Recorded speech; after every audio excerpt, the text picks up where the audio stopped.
Când ești trist în suflet și împovărat,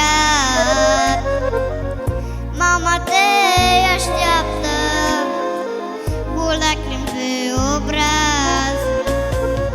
Când greul te lovește, mama va veni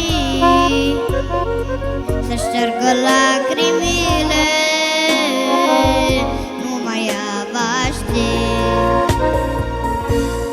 Mama e darul prețios venit de la Iisus Hristos.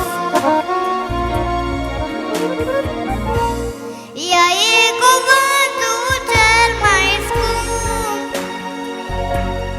rostit vreodată de un copil. Mama mamelor e Iisus Hristos, El poartă de grijă la copiii tăi.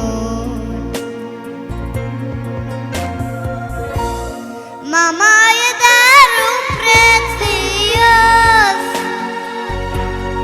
venit de la Iisus Hristos.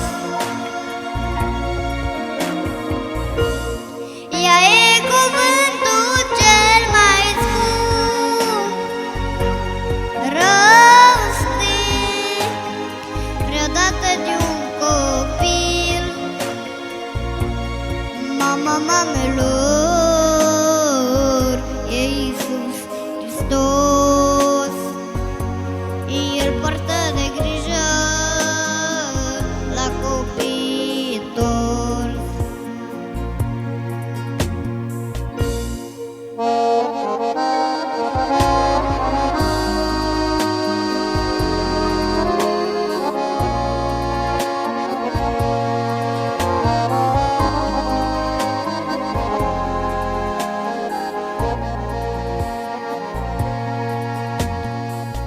Mama e doar una pe acest pământ, mângâie-o adesea cu un zâmbet blând.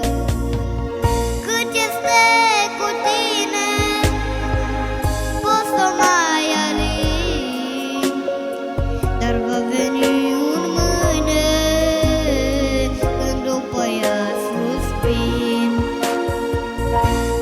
Mama e darul prețios venit de la Iisus Hristos.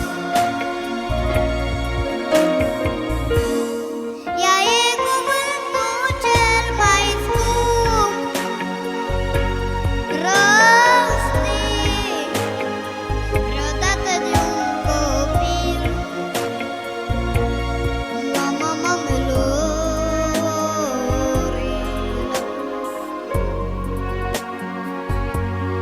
El poartă de grijă la copiii tăi. Mama e darul prețios venit de la Iisus Hristos.